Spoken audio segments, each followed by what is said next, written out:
All right, good afternoon, good evening, and good morning, depending on where you are located. I am Chief McCauley, and I will be your host today for the HM Inspiration page. But today, we have a special topic in regards to possibly looking at pathways to becoming a doctor. The program we will be looking at today is the EMDP2 program. And we have a special guest today who will be speaking to us about this program. He was the program manager for this program and has so much knowledge in regards to this program. Today, we have Master Chief Rawson, who will lead us in this evolution about learning the EMDP2 program. So please take notes, take down information, take this knowledge and share it. And without further ado, Master Chief Rawson. All right. Hey, thanks, Chief. So I just want to quickly introduce myself again. Master Chief Rawson. I'm currently the Navy Medicine Readiness and Training Unit SEL down at Fort Belvoir Community Hospital. And but before here, I was at UMed, and I was the program manager for the Department of the Navy, which encompassed both the Navy and Marine Corps applications for the enlisted to medical degree preparatory program. And I can't speak highly enough about how amazing this program is and the opportunities that it provides our sailors. It's our only in-service, what we call a DUINS program. So it's a duty under instruction. Oh, all my paperwork just fell. A duty under instruction program that really gives us an opportunity to achieve a goal that sometimes may seem unattainable. So I would also like to introduce Master Chief Brown, who's on board with us as well. He works at the Uniformed Services University. And if you have any questions in regards to how it works there at the school and what would you be required to do as a sailor in this program, Master Chief Brown will definitely be able to answer some of those questions. I really want to thank you all for joining us today as you're looking at this opportunity. It is a well-known but not so well-known program that I think has caught steam in the last few years. I was a program manager for cohort 6 and cohort 7. And in between that time, we had over 50 applicants for that across the DON. And so just to watch it grow and watch the inspiration that sailors have, it's just been truly amazing. And we get people from all over the Navy. It's not just hospital corpsmen that are applying for this. We have people in the program right now that are special boat teams operators, special operators, IC, ITs. We have, what else do we have in there? I can't remember all the rates, but it is a very diverse group. So just being an HM alone isn't what gets you into the program. There's a whole slew of factors that come into play. And so what I'm going to do today is just going to run through all the major things that USU looks at for the application process. And then we'll talk about the new way that USU is requiring the application to go through. Speaking with Dr. Green, the program director there at USU yesterday, it really has helped a lot to the sailors, soldiers, airmen, and Marines who are looking to apply to this program. And it actually has opened the window a lot more for applicants. Actually, as of yesterday, she couldn't break down the services as of yet, but they had 90 complete applications as of yesterday. And so with the deadline of November 30th, that's a good amount. So they're still going to keep the service requirements of, the Navy itself, the Department of Navy having 10 positions within there. That's a combination of Navy and Marine Corps applicants who will get approved. But 90 people, that's pretty significant. So I'm really excited about this program and how it's grown. So some of the first things that you should look at when you're looking at this program is, one, are you interested in being a doctor?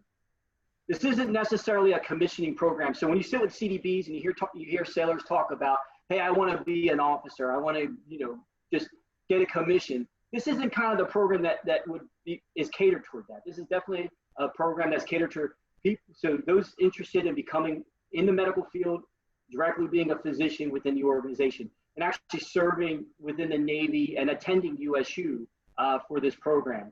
And so when you talk to sailors and they're interested in this, make sure that they understand that, one, this is not a sanctioned Department of the Navy commissioning program. This is still an enlisted, like I said, a duty under instruction program with the opportunity of a commissioning post-graduation from the 2 years of education that you'll get. So any questions on that so far before we move on to the program requirements or any add-ons? Master, if you got any add-ons that you think wouldn't be necessary, no, you're good. Any questions so far before we move into the program requirements? All right, cool. So, Master Chief, I have a question. So, oh, yes, please. So to make sure I understand, so this doesn't guarantee me a commission. This is me going to school to prepare me for a commission or prepare me to possibly get commission? Yeah, so let me give you a little background. So that's a great question, Chief. So let me give you a little bit of background on what this program really is about. So in the civilian sector, when you're talking to people who are looking at becoming a doctor and they maybe not have taken the traditional path of going to med school, so graduating high school, going to a university for a pre-health or a pre-med track, they took another way. And let's just say, I'm going to use the example of interior design, because I've seen that before when I was a recruiter at NRD Philadelphia, and we actually had an applicant who was an interior design graduate, and then she was going through what's called a post-bac program. And so a lot of universities have this middle ground program. It's like a master's level degree that's in between your undergraduate and potentially going to your doctoral program. And what it's designed to do is give you those core health classes that you would need to get into med school and be competitive in the MCAT. And it also gives you an opportunity to prepare for the MCAT. So most schools are matriculated in. So if you go to, like, I'm going to use an example of Thomas Jefferson University in Philadelphia. If you were to go to their undergraduate program, use their post-bac program, the goal is that you would then matriculate into their med school program following that. That's kind of like a recruiting tool they have for someone who maybe one wasn't competitive GPA-wise or MCAT-wise, trying to get into their program, or like I said, had a different kind of change of heart of career path that they wanted to go into. So that's kind of what this program is designed to do. It's designed to give a sailor who came in with some college or no college at all, has built their academic career throughout their work, throughout their Navy career, and is ready to take that step in going into med school, but may not have the academics that are required per se, may not have the most competitive GPA, or just don't have the time right now to prepare for the MCAT and then move into a doctoral program. So this is a preparatory program that gives you 2 years of master's level education, about 6 credits shy of a master's in biology. And then it also prepares you to achieve the goal of about 500 is what they're looking at right now for MCAT as a competitive MCAT score at most of your universities. Specifically USU, they're looking at 500 or higher. And so that's what really this whole program is designed to do. And once you succeed the program, then the goal is that you do then get a commission and attend the Uniformed Universities Services University post graduation of EMDP2. So I think did that answer your question, Chief? All right. It is like I said, it's a very unique program. So what makes someone eligible for the program outside of just wanting to be a doctor? Because a lot of people say, oh yeah, I'll be a doctor. Like, that sounds cool, I'll do it today. Well, it takes a little bit more work than that, and you gotta kind of prepare for it, right? So the big thing is having a cumulative GPA of 3.2. So what does that term cumulative mean? It's not your final GPA that they're looking at. It's your whole academic career. Now, if you have an undergraduate degree, and so what we saw a lot with this program is that sailors have and Marines have credits from some university here and a university there, and they've kind of bounced around based on where they've lived and where they've been stationed and what they did prior to coming into the organization. All those have to be taken into consideration. It's not just your final GPA. Because if you look at your conferred transcript, when the conferred means your graduation transcript from your final university that you obtained your undergraduate degree from, a lot of those credits that are listed there will just be transferred. And some of those credits are ones they want to look at for the program, such as sciences and math and some of your Englishes. So they want to see what your actual credit score and your GPA would be. So they want to take a whole cumulative average of those. So that's why it's important that you get all your degrees, or all your transcripts from all the universities you attended. And then what they're going to do at USU now is they're going to then go ahead and crunch your GPA and get your calculation. The goal is to have that above a 3.2. That's what gets you in the door, is that 3.2.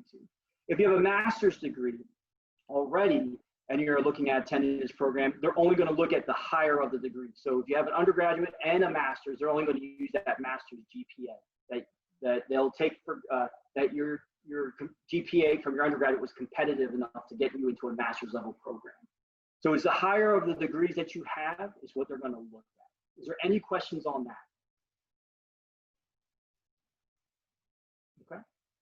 So that's the number one key factor. So there's 4 things that are going to get you into this program or get you into the door to get looked at for this program. So that cumulative GPA of 3.2 or higher. Your ACT, SAT, and now they're accepting the GRE due to COVID restrictions with the examinations this year. A lot of SAT and ACT exams have been canceled or rescheduled based off of testing capabilities and of course of restrictions due to local government and things of that nature. So they're using the normal, if you look at our BUMED instruction or if you look at USU's policies, it's within 3 years you would have to have an aptitude exam completed, so either your SAT or ACT. This year, if you go to that EMDP2 website that Chief McCauley has preloaded and ready to go, there is a fact sheet on there. I printed it out here just for review. It's basically your frequently asked questions sheet, and the first page is a change, and what they're doing is they're accepting ACT or SAT and GRE scores that are outside of that 3-year window, just because of the availability of the testing. What they also done in the last year is they've downgraded the ACT score from 28 to 26. And the reason why they did that is that they found that was the national average for all other medical school universities or other universities of their type that they were looking for, or for master's program, not medical school, my apologies, for master level programs. So they were looking at, they had a higher level than the national rate, so they downgraded it to 26 to make it more competitive and more attainable to personnel. The SAT, though, here's where sometimes people get confused with the SAT. So the cumulative SAT score is 1200. So what does that mean? Can you get a 570 in one and a 630 in the other? No. Minimum score in each of those categories of the 2 combined scores, I think it's your English and your math, are going to have to be a minimum of 600. So even though it says cumulative of 1200, a minimum of 600 in each category is required for the program. So that's the second thing that you need to have to make you eligible for this program. For your first thing is to have a 3.2 cumulative GPA.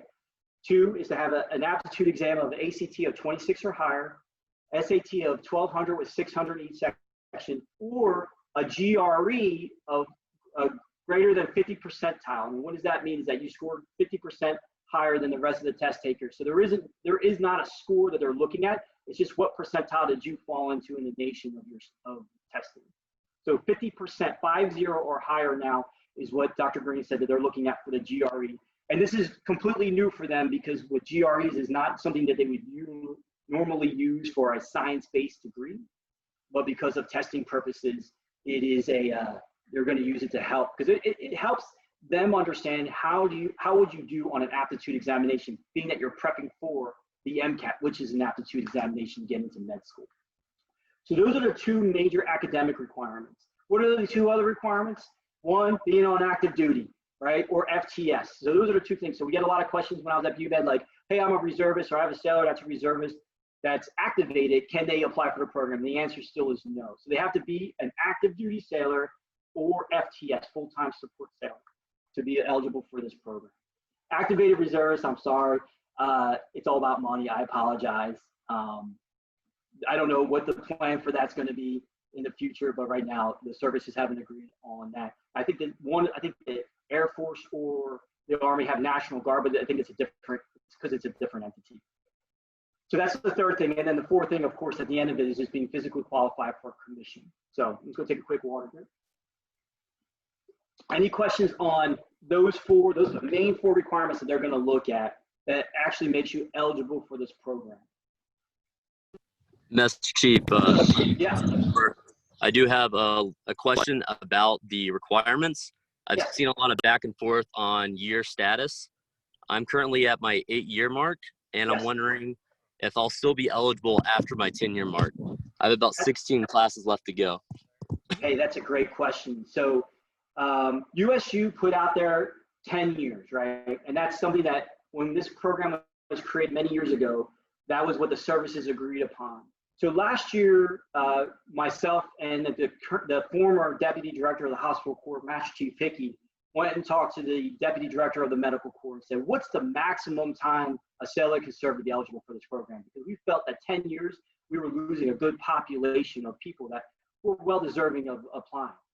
And we went back and forth. So we started at 18 years. and that got shut down. There was like, no, 18 years, no thank you. So we said, how about 17 years? And then now you can see the trend, right? And so we got down to 12 years, and here's why. So after graduating USIS, if you go to USIS or any medical school, so if you, and we'll talk about opportunities afterwards, and that's really going to fall on Chief McCauley, because as the recruiter over there, he can get you lined up with some of those great Navy opportunities posts, right? But what he was looking at was, if you were to go into one of the most competitive programs or long programs, such as like surgery and then fellowship after that, there's a payback time. And after a certain amount of time, you would hit a high statutory limitation of service, right? So if we were to go any higher than 12 years, sailors would lose the opportunity to apply to some of these other residencies that they would be interested in doing. And we don't want to limit anybody's opportunities within the organization. So we, primary care residencies are usually about 3 years post-internship. Surgery-based can go anywhere up to 6 years. So if you have a sailor that's interested in doing this program, going to USU, and then going into a surgical-based residency, they're going to really be coming up against the clock to have 2 tours. And that's what the medical corps was looking at. Can we get 2 payback tours post-residency to really get the opportunities for those sailors to serve their country? So that's why we did it at 12 years. So that's a great question. The instruction still says 10. It hasn't been updated yet, but they will waive up to 12 years for the program. So thank you for that. Their shipmate will, and I see that we joined us is Petty Officer Fan Chang, who's actually in the program right now in her 2nd year, I believe, right? Yes, Master Chief, 2nd year. So if you have questions in regards to what life is like in the program, and she's definitely one that will be able to answer those for you, because it is a different life once you come in here. You are a full-time student. It is not like you have a collateral duty or anything like that. You go to USU and you are a student in a student status for that time. Okay, so any other questions before we move on? All right. So what has changed in the last year? Because it really did change a whole lot last year. So if you were to apply, when Petty Officer Fan Chang applied, you would have had to gone through the Bureau of Medicine and Surgery for the application process. And then we would do our own screening, make sure that you met all the 4 major requirements for the program. And then we would do our own board to make recommendations. Master Chief Brown sat on that board with us last year, saw the fair process that we looked at. And what we did was we said, okay, the member meets the academic and the service and the service requirements. Well, what makes this person the most qualified candidate? And one of those things that we looked at were evals, letters of recommendations, interviews, and your personal statement, because we really wanted to make sure that the people that were going into this program were also going to be great contributors to our leadership corps within the medical corps.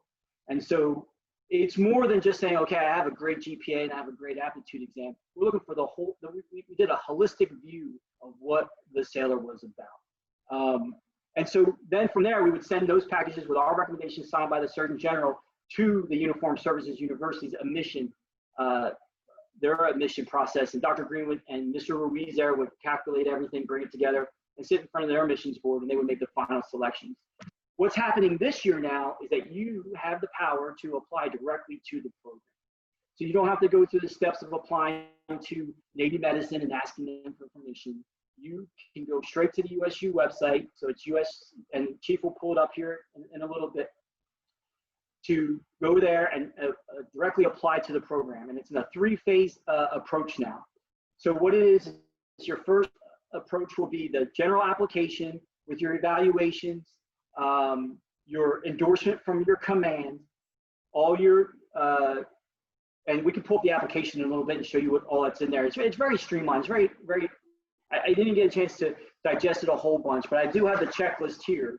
And in the checklist, when you look at it, there's 4 or 5 different links on there. One of them's a checklist, one's a frequently asked questions. One is there's about a 47-page of how to fill the application out, which gives you all the different information in regards to, like, well, what if I have this question or what if I have this question? It gives you all the resources there to fill the application out properly.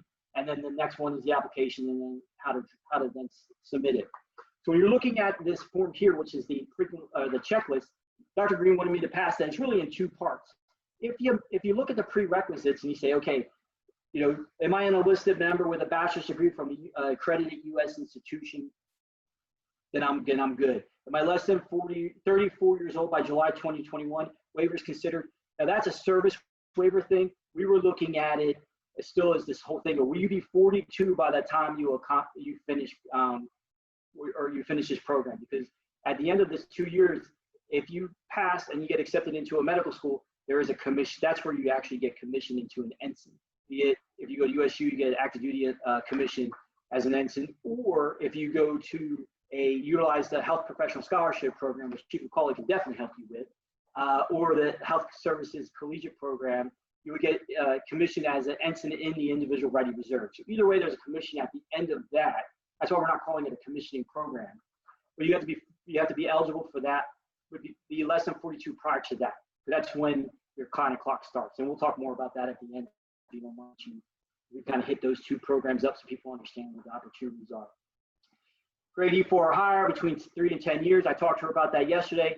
That says no waivers, but it is a service requirement. I know UMed is saying 12 years, so we'll put no greater than that. No UCMJ, of course, eligible for a commission. So you have your citizen, you have a clearance, no issues, no medical issues, no NJPs within the last 3 years, and no reason why you can't conduct physical training. If you meet those, then you go to the second part of the application. And really the big thing is having that letter of recommendation from your commanding officer, right? So when you get your endorsement, you write it up, you go through your chief, you go through your chain of command, make sure it looks good, it's well written, giving your director an opportunity or your CEO to kind of wordsmith it a little bit, and that gets attached. That's really all they need right away. And the fact that you ordered all your transcripts to be directly sent to USU now. So before it was sent to BUMED, now everything goes to USU. Nothing goes to BUMED in the initial phase. So phase one is that initial application and getting your transcripts there. And what she plans to do is have an initial list scrubbed by Thanksgiving is her goal, somewhere around Thanksgiving, before or after, of the applicants, being that all the applications are due by November 30th. So starting to build that, hey, who has the meets the requirements, and the big thing will be that GPA calculation when it's done there. And they'll reach out to people who have been selected to move on to the second phase and those who have been unfortunately not eligible for this year's selection process.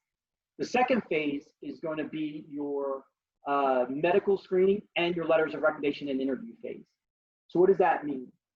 So before, you would have to do a physical at your local command and send that into BUMED, and then BUMED would send it up with the thing saying, yeah, you're good to go with your application. What they're going to do now is very similar to if you're applying to one of the service schools. So if you're applying to USU, if you're applying to the Naval Academy, West Point, or the Air Force Academy, they use this place called DOBMER. It's a DoD Medical Readiness Board, and that's over in Colorado, I believe, right, Chief, if I'm not mistaken.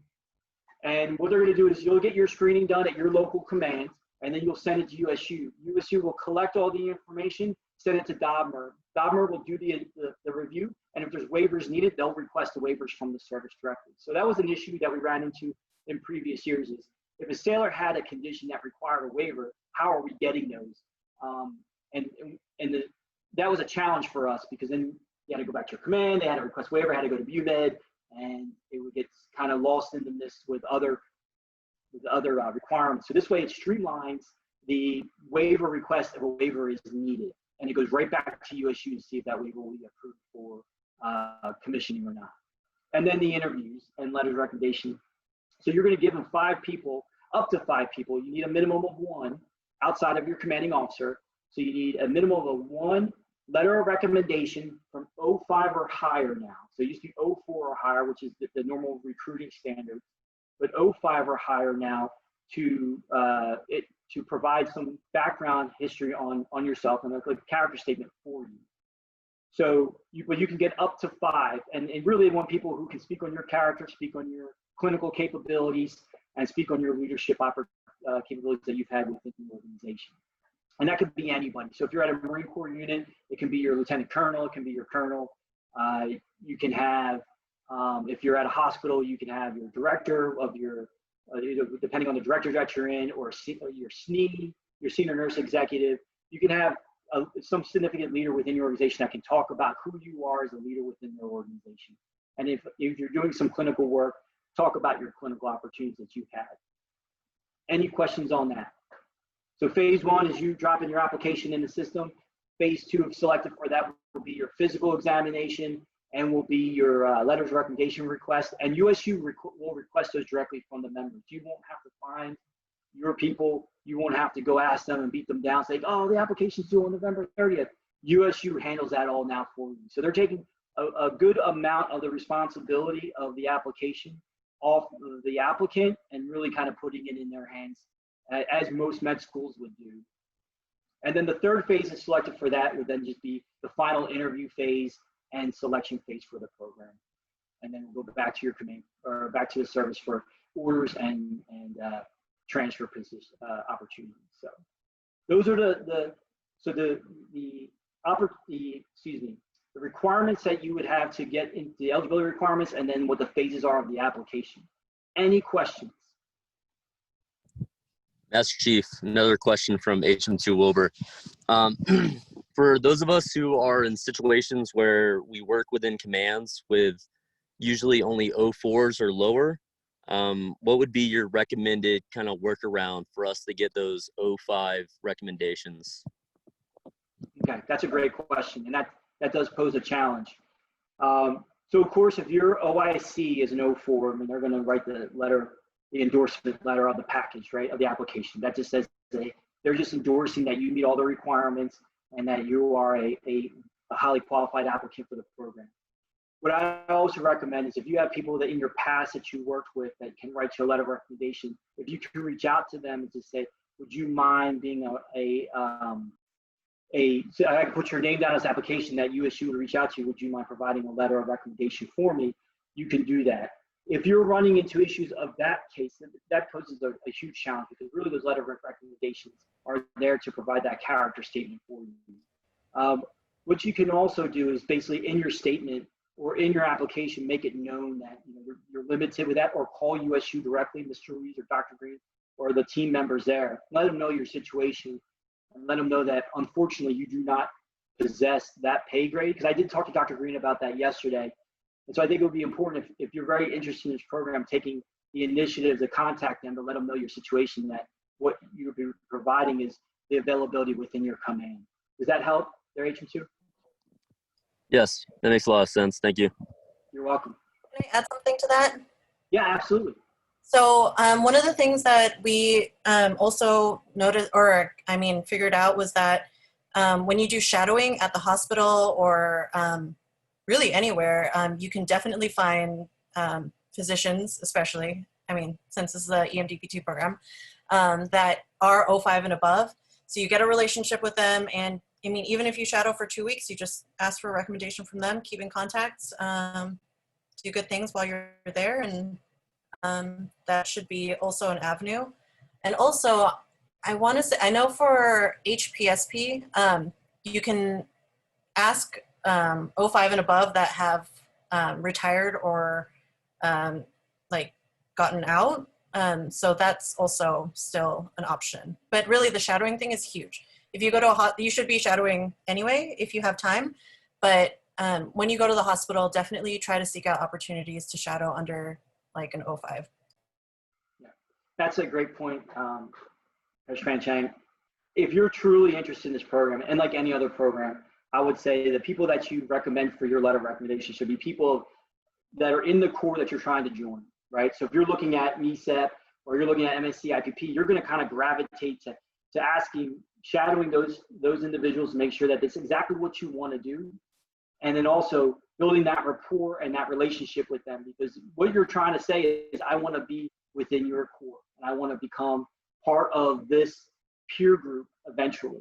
And so having that opportunity and building that relationship with them allows them, one, to get to know who you are. And so when they're writing that letter, that character statement for you, they're going to represent you well. And it's not just a cookie cutter example like, okay, Sailor is good, Sailor did a great job, they were professional, uniform was good. You really want them to say, like, this is the person you want to select, because all they're seeing about you is the application that you submit. Once they get to the phase of the interview, then it's about how your personality and how your professionalism then takes you across the threshold to get accepted into the program. Because remember, we only have 10 spots, and that's with the Navy and Marine Corps. So it can be very competitive even if you meet all the requirements, at the end of the day, they want the best of the best for this program, the most qualified for this opportunity. With that being said, it doesn't mean if you don't get selected the first time up. We had many resubmits, and I'll tell you that's very favorable.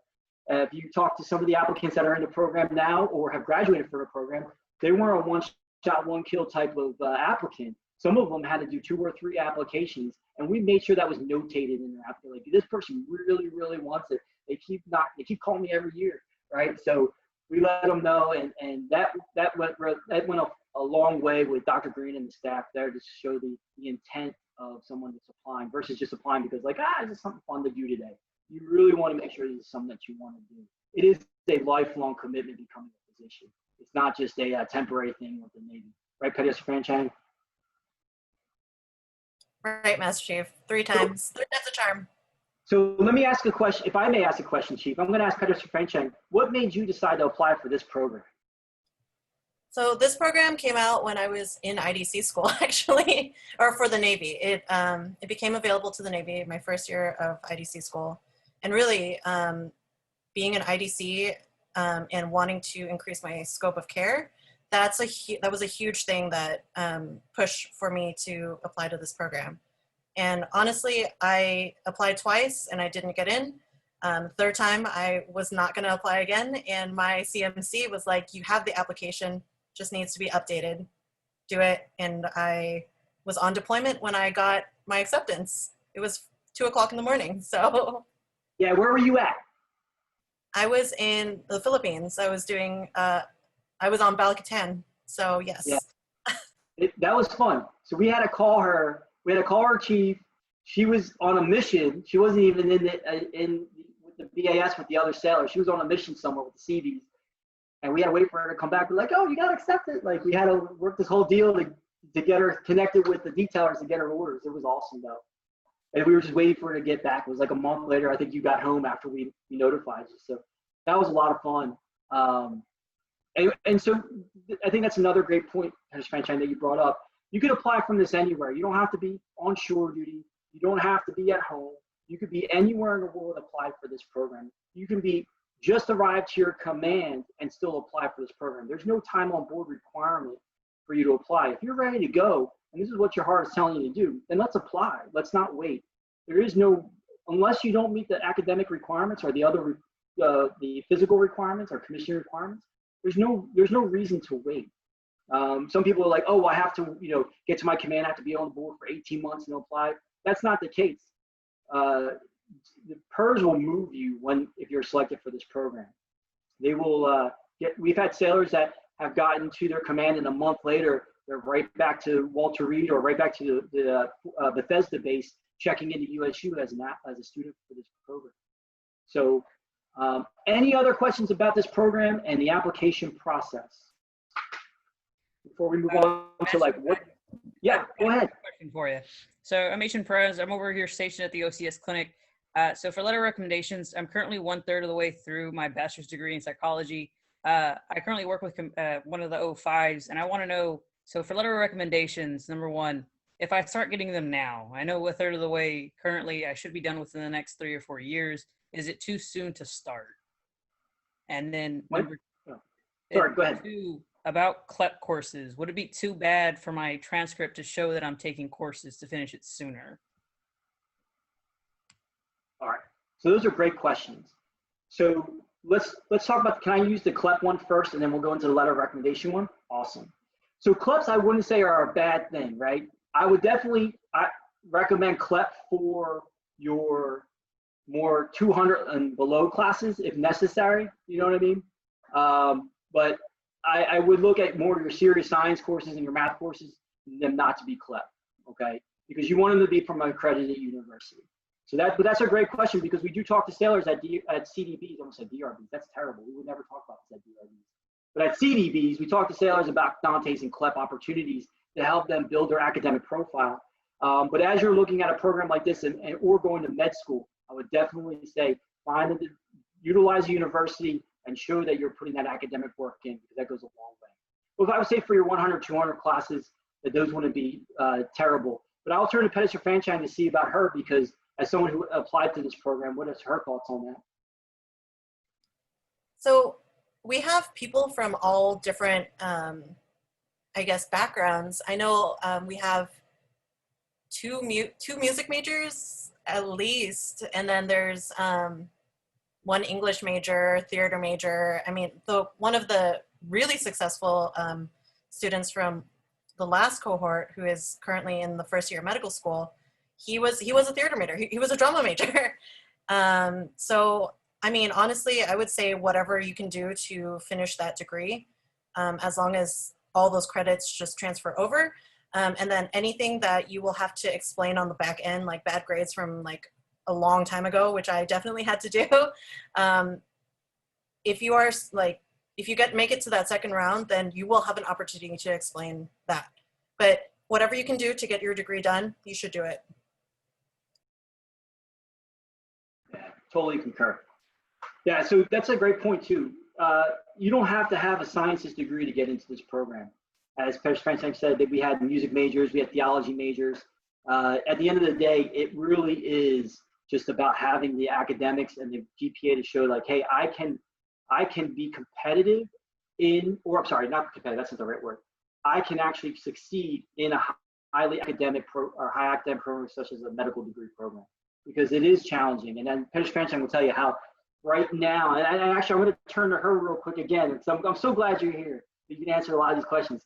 What is the academic load like, and what's the academic life like for you as a student there in the EMDP2 program? Oh my goodness. So that first year, it's a lot. So they kind of ease you in with a summer course. It's so you have 2 summer sessions. So we had chemistry 1 and chemistry 2. And then after that, it just becomes like a train. So while you're doing all your science classes, you have chemistry, you have physics, you have biology, and then you do organic chemistry and biochemistry. In that first year, you're also studying for the MCAT.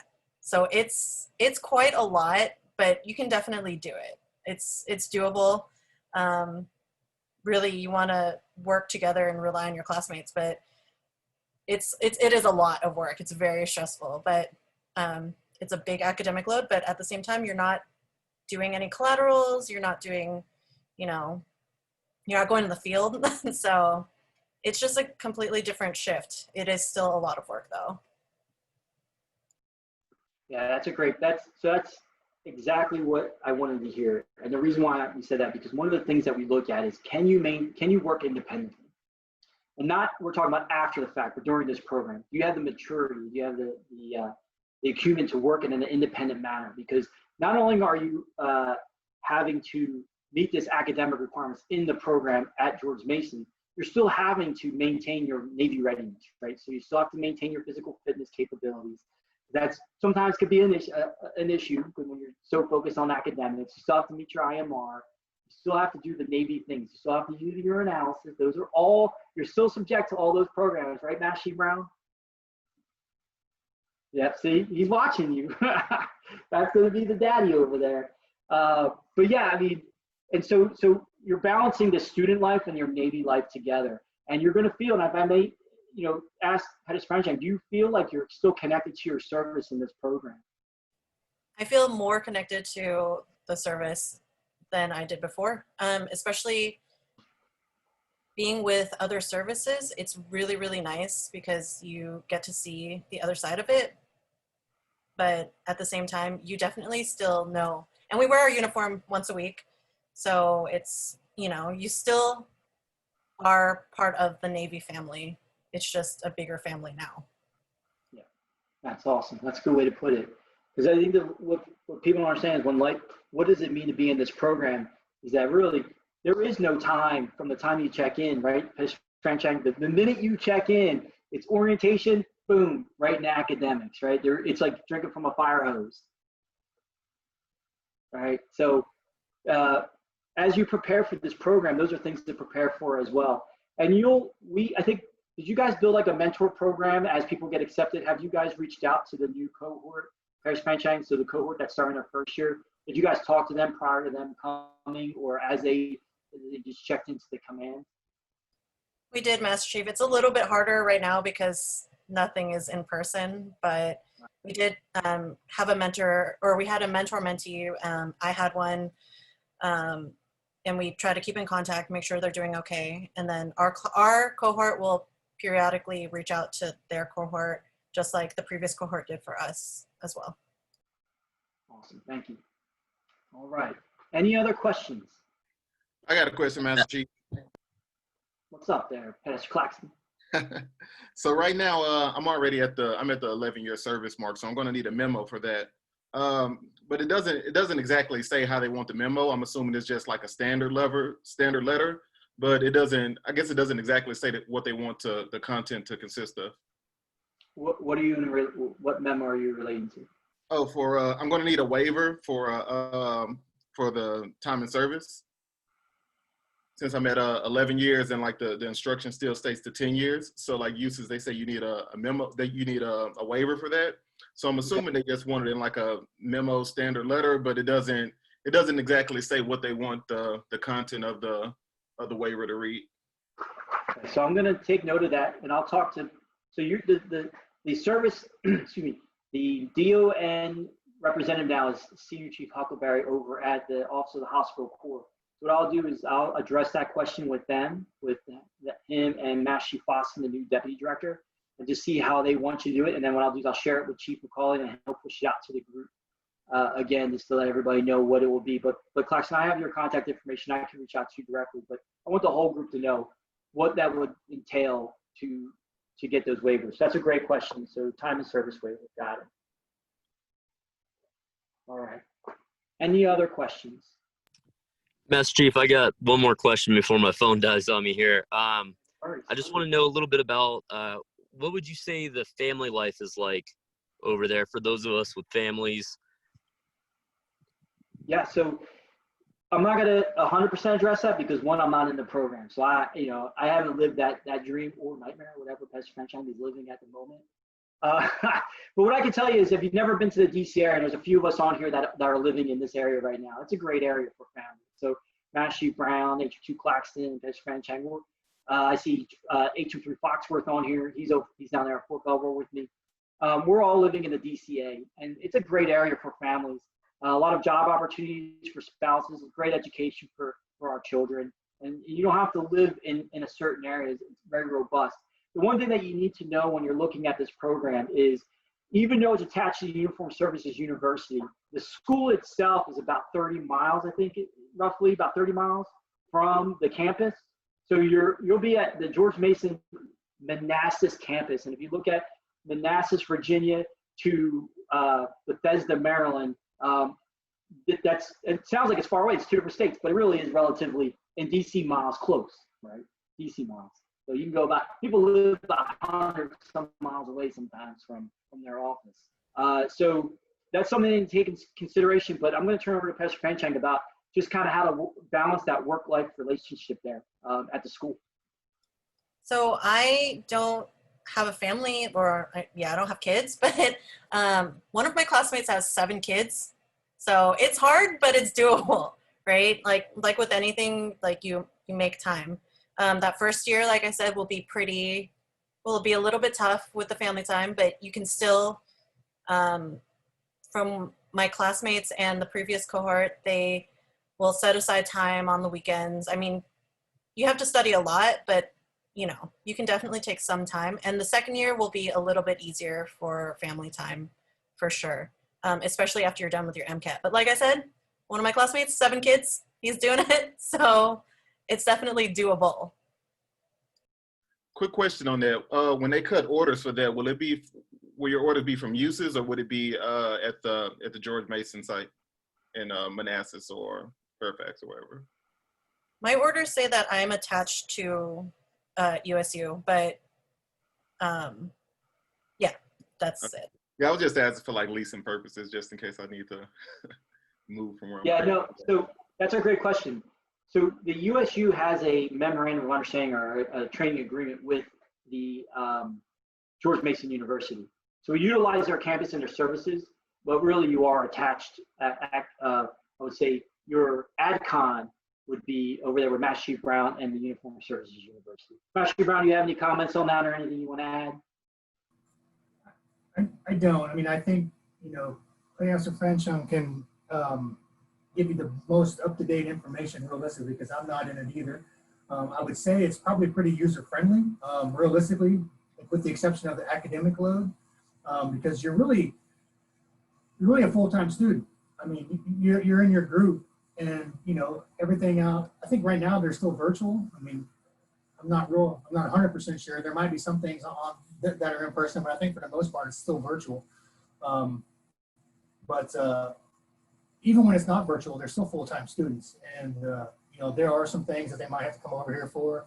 We try to limit that as much as possible and try not to burden them down with extra things that take away from their academic time. But I think it's probably as user-friendly as just about any program in the military for family anyway. That's a great point. So, Clax, does that answer your question? Awesome. Any other questions before we roll into some other options that you have other than EMDP2? Because I think people feel that EMDP2 is the only option, just like maybe MSCIPP or MECEP may be the only options. I want to talk about some other options that you may have if you're just ready to go straight into med school. Because I think some people are ready. They are not. They don't have to wait 2 more years, or no offense to Pettis Franchon, go to IDC school first and then go. Like, let's talk about what other opportunities are there to get you straight to what it is that you want to be, which is a physician in the United States Navy. So before we move on to that, any other questions about EMDP2, the application process, eligibility process, or the just kind of the program, being in the program and living in the program? I think Chief McCauley had something. I do have a question for P. Officer Franchon, because she brought up a good point. I wanted to ask, being that you, make sure I understand this correctly, you're IDC and then you apply to this program.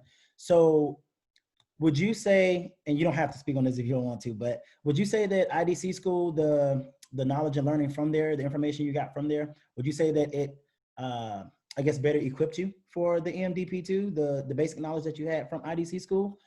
Or would you say that, honestly, probably anybody could apply for this even without that knowledge, I guess? I don't know if that question makes sense or not. It makes sense, Chief.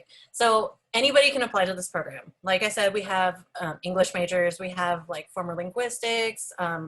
Last year was more heavy on non-corpsman, for the Navy side at least, non-corpsman. This year we have a lot of corpsmen.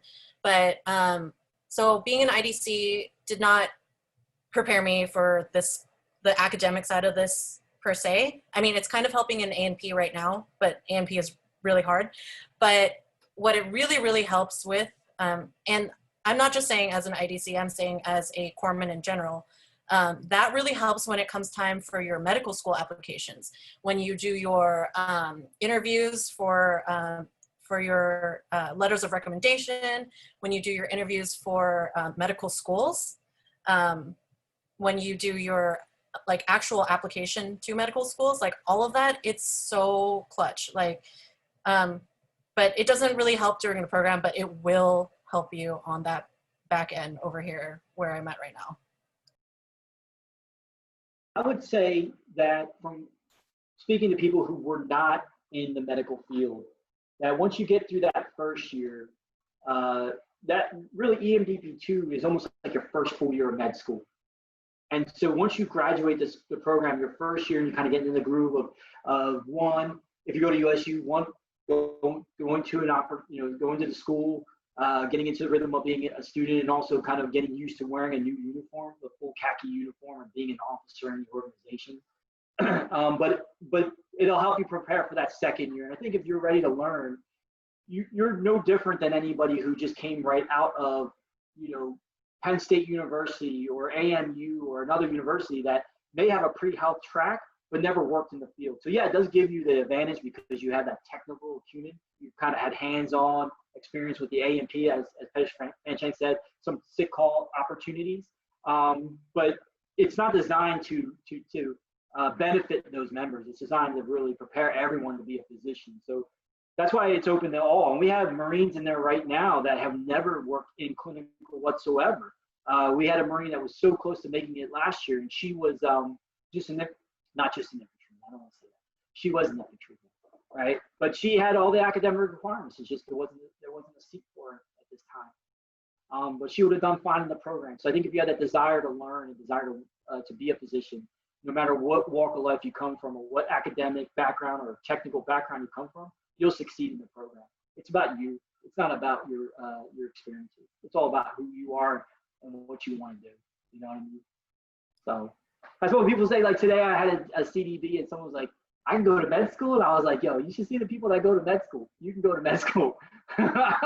Like, hey, guess what they call the last person that graduates med school? Doctor, right? And I met that guy. Yep. I had that. I put that guy in the Navy. All right. Any other questions before we move on to the other opportunities that I know Chief's been getting ready to get at, because that's his wheelhouse right now. I know we had some people drop off because of cell phone charges and where they're at in their life, and I'm thankful for Chief for having this opportunity. And one, I'm super humbled for you guys to even ask me. Chief, I'll tell you that I've been watching you guys, what you do on this website. I'm sorry, not on the website, on this page on Facebook. And it's pretty inspiring. And as if I was a young sailor, I'd be like, dang, man, where was all this information when I was growing up? So I really want to say thank you for what you're doing and taking the time out of your day to really help all our community, not just the sailors that are attached to your command or that you have mentorship over. You really expand the conversation. And I don't see them on here, but I have a couple of sailors that are on that site constantly. I want to give a shout out to, specifically HM2 Rawson, who is the man who hooks it up every day. And he's also hooking and jabbing on that website. So there's a lot of great sailors with a lot of great information, and this website has brought them together.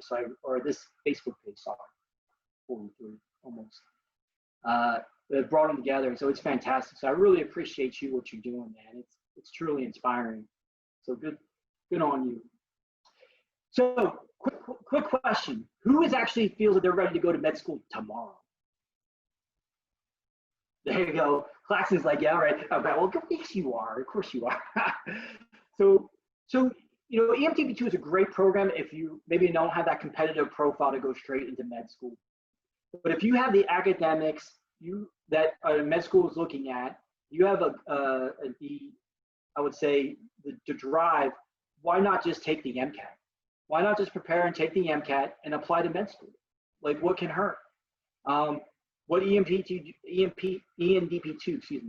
does is it carves out 2 years of your life to prepare for that, but you're also you're taking med school level courses, graduate level courses at the same time. But if you're ready, there was a lot of sailors that I met, and they already met the pre-health requirements for med school. It was just, all they needed was that MCAT school to get into the program. So, that's another thing that you have to look at too. And I highly encourage you get a mentor that's either gone through EMDP2, which they're still in med school right now, so they haven't graduated, been out into the fleet yet, but definitely can get you in touch with some. Talk to people, talk to your doctors. Most of your doctors came into this program called the Health Professional Scholarship Program. I guarantee you most of all your doctors came into that program. And that's a great program that the Navy, actually all three services that have medical capabilities have. So your Army, Air Force, and Navy have it. And what it is a full ride scholarship to med school. And it's done through the Navy Recruiting Command. So it's not something you apply through your command. You would talk to a recruiter like Chief McCauley over here with his fancy Navy gear on, right? You go to his office and you have a nice conversation about HPSP and the Navy opportunities and the stipends and all that fun stuff. And it really is a great opportunity to kind of get you from point A to point B. But if you're not ready for that point B yet, that good middle stop is this EMDP2. And so I just want to make sure that you know that there's other opportunities out there that can help you get to your goal if you're ready to make that transition now. You don't have to wait 2 years. You don't have to wait for this program, especially if you're outside that 12-year window and you're ready to go to med school directly. You have places that you can go, and you have people you can talk to about that. So Chief, do you have anything you want to talk about with HPSP? So I can go over some basics. I will say that there is a link that is on the page. When I was in the height of doing my recruiting, which was last year, because I'm getting ready to transfer now, but I did do a video. It's probably about 30 minutes long where I covered each one of the programs, and it's very detailed from beginning to end. So the link is in the group, and I highly recommend you go watch it. But for today's purposes, we do have the HPSP program, which is the Health Profession Scholarship. It basically covers all 4 years of medical school. Tuition, books, and fees are paid for. And while you're in school, you do receive a stipend every month of $2,400, as well as upon graduation of medical school, you do receive a $20,000 graduation bonus. That program is geared towards anyone who does not have the funding to pay for medical school. It covers everything.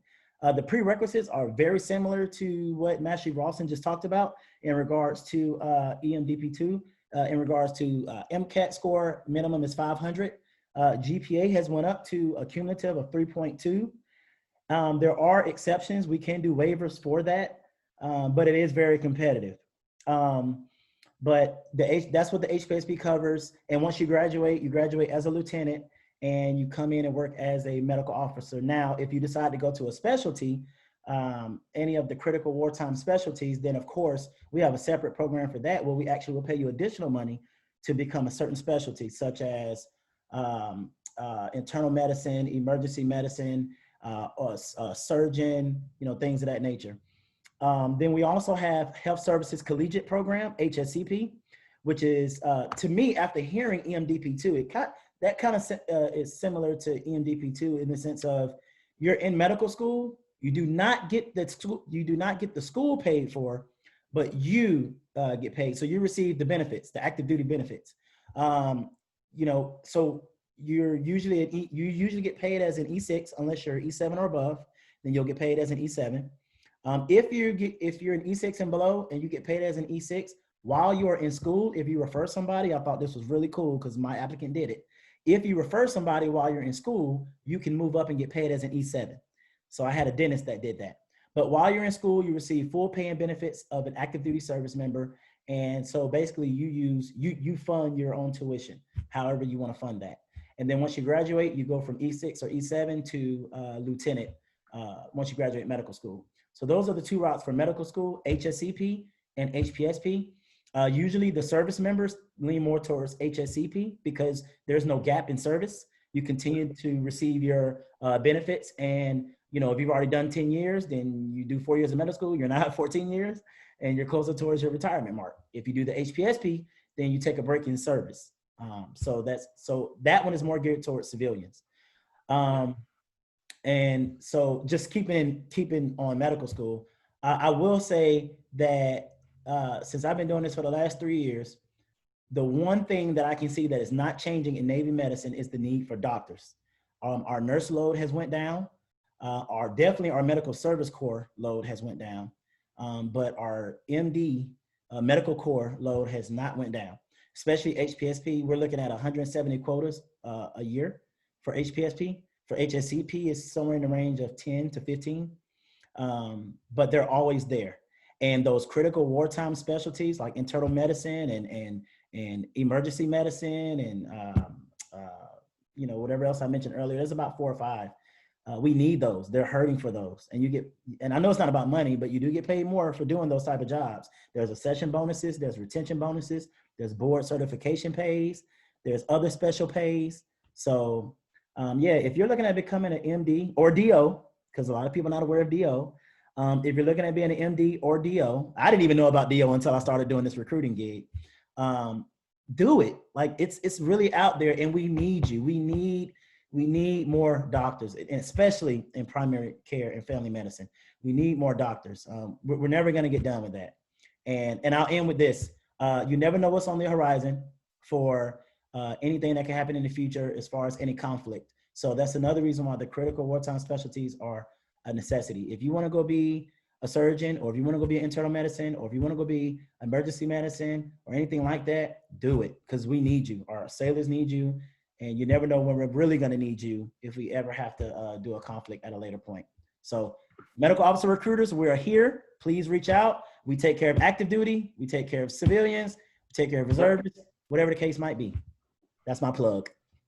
Yeah, that's great. So that's a great point, because what active duty sailors don't know is that they can actually speak to a recruiter, that it is not unauthorized to speak to a officer recruiter about programs. There's some programs that they can't work with because there's a Navy program instilled into it. But one of the programs that you can speak to them about is HPSP and HSCP.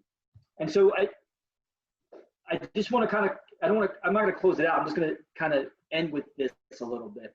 is how key it is to have the mentor. One of the main things that they're going to look at is your technical expertise that you have. So in your application, they're going to say, what technical background do you have? And then also they're going to ask what your personal statement is. And that personal statement is going to really speak for you, and that's huge. And so I would definitely speak with somebody that's gone through the process recently. So a doctor, like a lieutenant, or somebody who just kind of came out of their attrition pipeline, and sit with them and ask them to look over your personal statement, because they had to write the same one for med school.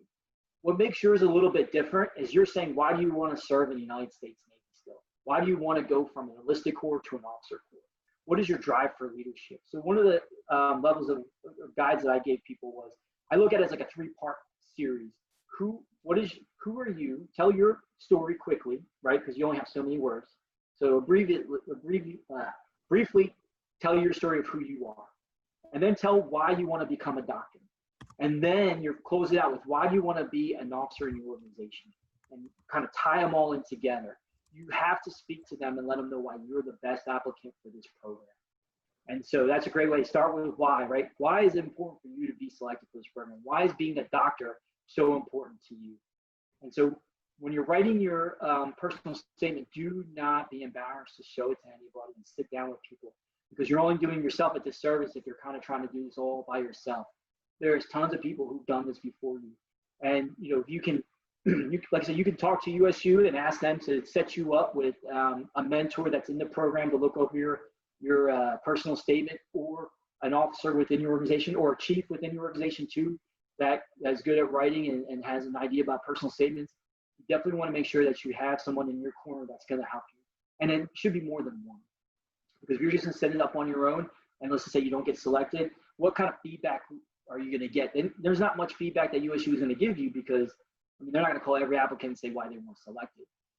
But when it comes down to that personal statement, it's good to get that feedback up front from somebody who's been through that, maybe has been through an application process such as this, to give you that unsolicited feedback that you require to make sure that you have a really solid application that speaks to the board. So you want it to be your voice, but you want it to be really tactful and professionally done. So that's highly recommended. All right. So any other questions? There's a lot of information about that. I could talk about this program all day. I'm a true believer behind EMDP2. I'm a true believer behind sailors achieving their goals. And I think that's at the end of the day. And we're giving you opportunities. And when we, the Navy and the Department of Defense, has these opportunities that are out there. And I think one of the biggest hurdles is, hey, can I do this? And if you're at a point like this where you're on these type of conversations, the Zoom conversation, or you're making those connections, you're already halfway there. So never sell yourself short. Never feel that any goal is it's not attainable, because they are. And there's programs out there to help you attain those goals, right? There's not just 3 programs, right? Everybody goes to NESEP, MSc, IPP, or State 21, right? There's so many more opportunities out there that we have. It's just knowing the right people to talk to, and that know the right people to kind of talk to about things. So I'm going to just open up for any last questions, unless Chief, you got something else you want to talk about. There is one thing I want to add. Uh-oh, did somebody have something? Oh, maybe that's my computer, I don't know. But there is one thing I want to add for the sailors that are left. And if you have any questions, by the way, please put it in the chat or come off your audio. But Master Brown, CMC Brown hit something really important right here that I thought is very good. I did an interview with one of my old commanding officers. She was an MD, and her name was Captain Patton. She was the CO of Naval Hospital Pensacola when I was there. And she retired, and now she's an MD out in the Pensacola area. I did an interview with her for recruiting purposes, and she mentioned something that CMC Brown just wrote here. He wrote, USIS is also known as the Military Medical Leadership Academy, and many alumni are in senior executive leadership positions. That is something she actually talked about in her interview. She didn't go the recruiter route through HPSP. She went through USIS. And one thing that she talked about, and I learned this in my degree program, is one of the many things that separates USIS from other medical schools or your civilian medical schools is the leadership experience that you get from there. Because when you go to medical school, and and even your doctors will tell you, your medical school, the 4 years that you're there is about medicine. It's about primary care. It's about taking care of people. It's medicine. If they want to grab the leadership aspect, civilians, they have to actually go to school to get a leadership degree, MBA, MHA, whatever case might be. But when they go through USIS, and of course, when they go through officer development school, they get that leadership experience. So I just want to hit on that. It is very key that as doctors and as future doctors, that you definitely think about that, because you're more than just a doctor. You're a leader, right? And in the healthcare organization, we're still an organization. The healthcare facilities are still a business, right? Our patients are our customers, and our employees are us. So when you have that code blue, you still need to be able to have that leadership aspect. You have to be able to communicate, right? You have to be able to work as a team, because that's how we ultimately provide quality care. So I thought that was very important that CMC touched on that with uses, is the fact that you get that leadership. And Captain Patton, she is actually an executive leader down at in Pensacola, taking care of patients out there. And so, and she definitely hit on that. So thank you for putting that, Master Brown. I wanted to touch on that. No, I think that's a great point, because if you look at the legacy of USU, our current and former Surgeon Generals of the United States Navy are all USU grads. And so the alumni of that runs wild across all our services, even all three services. So it's one of those things that not only are you asking to join the United States Navy Medical Corps, but you're looking at becoming an alumni of such a large, well-branded organization as USU. And most of those officers, even if they don't do a full career with the United States military, they go out, and because having that USU background and having that military background already leaps the bounds above their peer group when they go into civilian medicine or move forward into leadership within medicine or executive medicine levels. So just having that, getting into the school is just not just be saying, oh, I'm going to become a doctor. It really is taking on the brand of being a USU alumni. And that goes a long way too, when you're looking at any school. I just want to make sure also everybody knows that USU is a allopathic medicine school. So Chief McCauley brought up a great point earlier about osteopathic medicine and MD. So DO and MD. And if you've been to the fleet, you probably ran into a DO, right? Your battalion surgeon is probably a DO. Your SMO is probably a DO. And what does that mean? So it really isn't a huge difference between the two levels of medicine. It's just kind of how they all came about. And so, way back, I don't remember when DO, I think maybe Chief McCauley may have the exact date. I had to learn this all when I was recruiting at the Philadelphia College of Osteopathic Medicine. But the DOs, were a holistic view. They did more body manipulation. They weren't really in the medicines, at the time. Now they practice medicine just as any other doctor does. If you're looking at a DO school or becoming a DO because someone inspired you to be a DO, when you're looking at EMDP2, know that USU is an allopathic medicine school. That means it's MD based. Okay, so if you want to be a DO, you can look at post EMDP2, HPSP to look at DO opportunities within the states. PCOM is a great one. LECOM. You have Campbell University now has a great DO program within the last 5-6 years. So there's many out there that are available. And some people really like that DO medicine because they feel like they're touching their patients. There's a different style of medicine with it. So as you're looking at becoming a physician and figuring out who you want to be, what your identity is going to look like, speak to different flavors of physicians. So your MDs, your DOs, your surgeons, your family practitioners, or your primary medicines, and your specialized medicines, especially your internists, because your internal medicine is like the MSc of medicine, right? It's the Baskin Robbins. It's got all these flavors of it.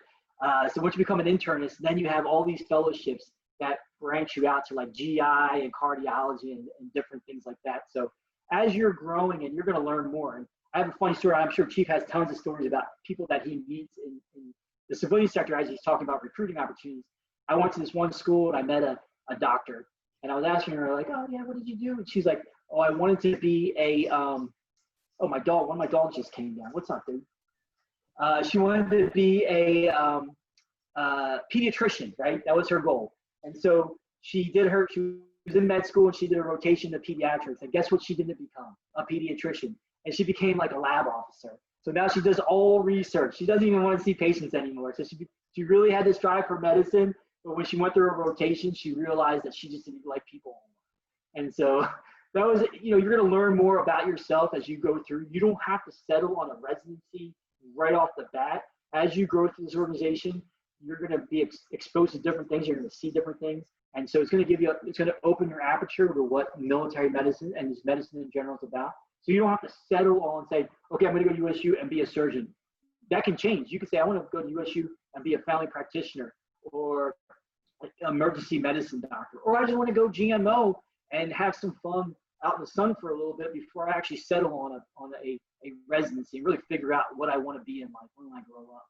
So, really that mentorship piece is key. And if you're looking at going to USU, I definitely would find somebody in your command that is a USU alum and have that sit down conversation with them about what USU means to them.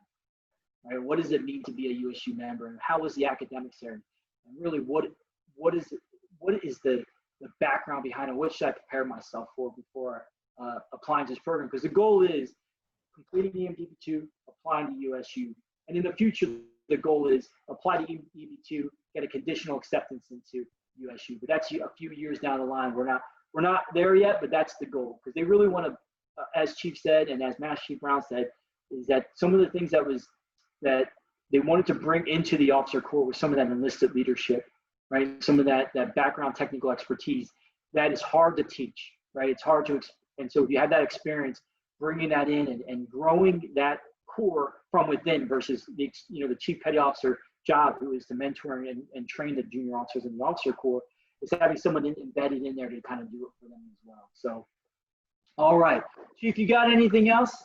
No, I don't have anything, but what I do want to say is, first off, thank all of the sailors. I thank all of you all for logging in and taking this time out of your schedules to review this information and gather this information. And I hope that you all please share this information with everyone else, because there's no point in having knowledge if you're not going to share it. If you're just going to hold on to it, why even have it? Share it with everyone.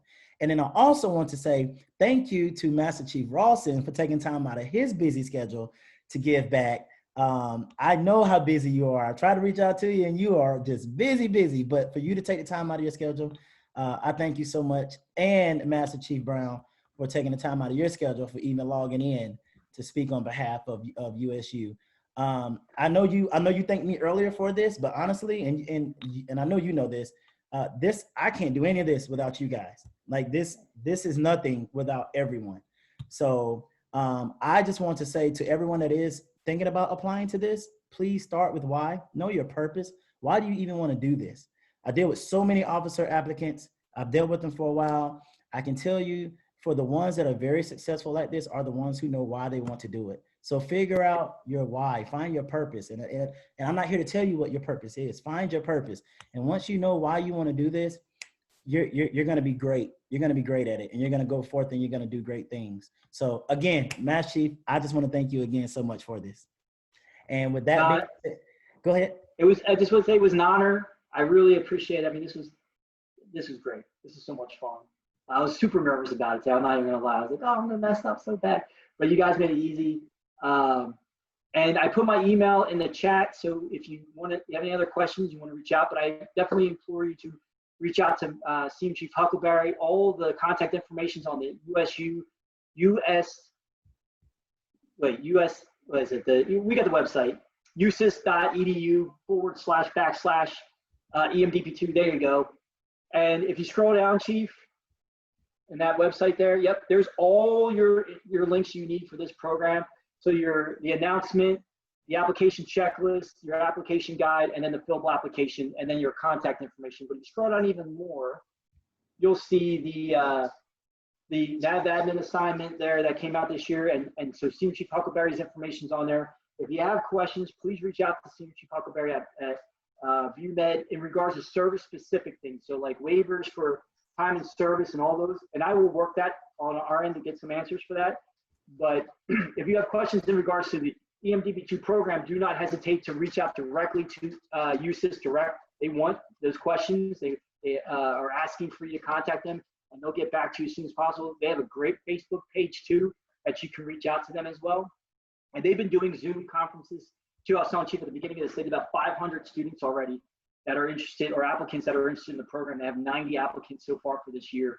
So if you scroll down on that link again too, or that site, you'll see, go back, yep, right there. So register at the bottom there, I'm sorry. Keep going down. Right there. So register here for information, and they're constantly doing information sessions. So if you're really, truly interested in this program, you're going to hear it straight from the coordinator's mouth, Mr. Ruiz and Dr. Green, who run the program. They're fantastic. Dr. Green is a retired command sergeant major with the Army, and she is super nice and super approachable. And Mr. Ruiz is a retired sergeant first class in the Army, and they're just wonderful people. And I mean, it's been an honor to work with them and get to know them, not just as people, but as friends. And I know that Master Brown has a good relationship with them as well. So if you have questions about the program directly, reach out to them. If you have questions about service-specific stuff for the program, go ahead and reach out to Senior Chief Huckleberry. But I put my email in there too. If you just want to talk about other programs, or just you have any other questions, please feel free to reach out. And if we can't answer them, we'll get you in the right place. Awesome, awesome. Well, thank you so much again. Master Brown, do you have anything you want to close with?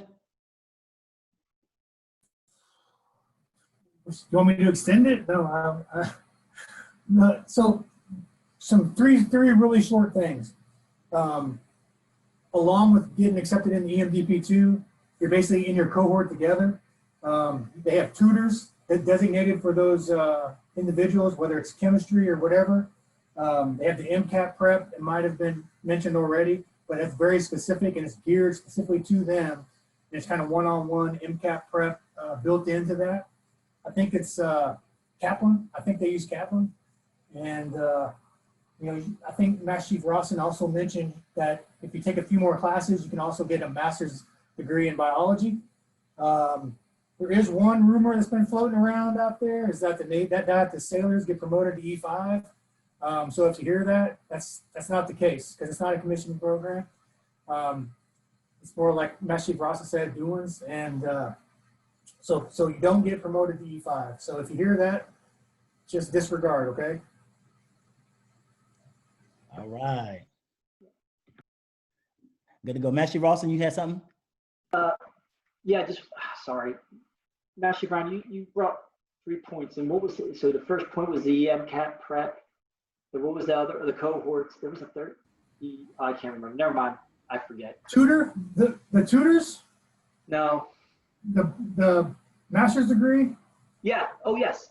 So with that being said, yes, thank you. Thanks, Master Brown. See, that's my duty right there, my road dog.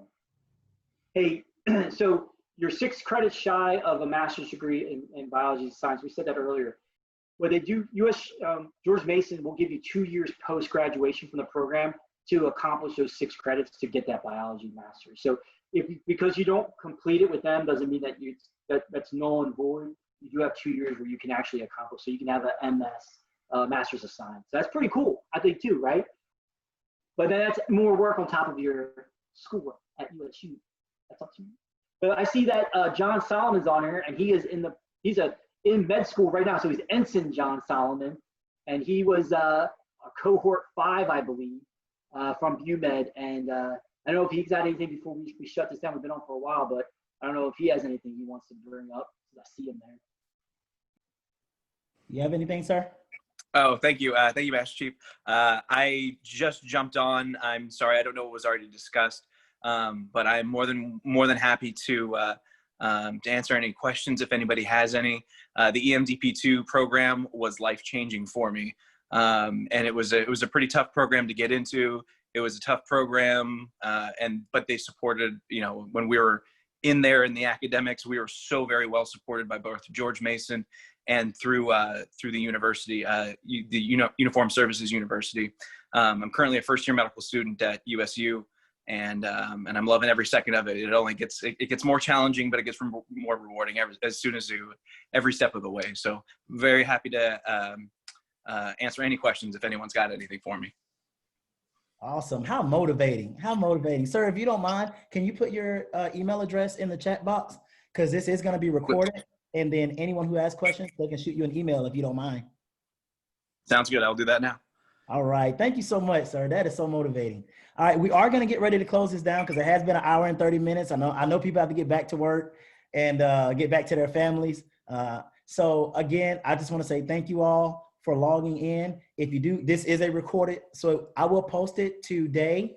And then if you have any questions, you can put it down in the box there, and I will make sure I get information sent out as far as emails, Master Chief Rawson's emails, or anybody who wants to communicate back and forth in regards to this program. So again, thank you all, and we're logging out. All right. Good luck, shipmates.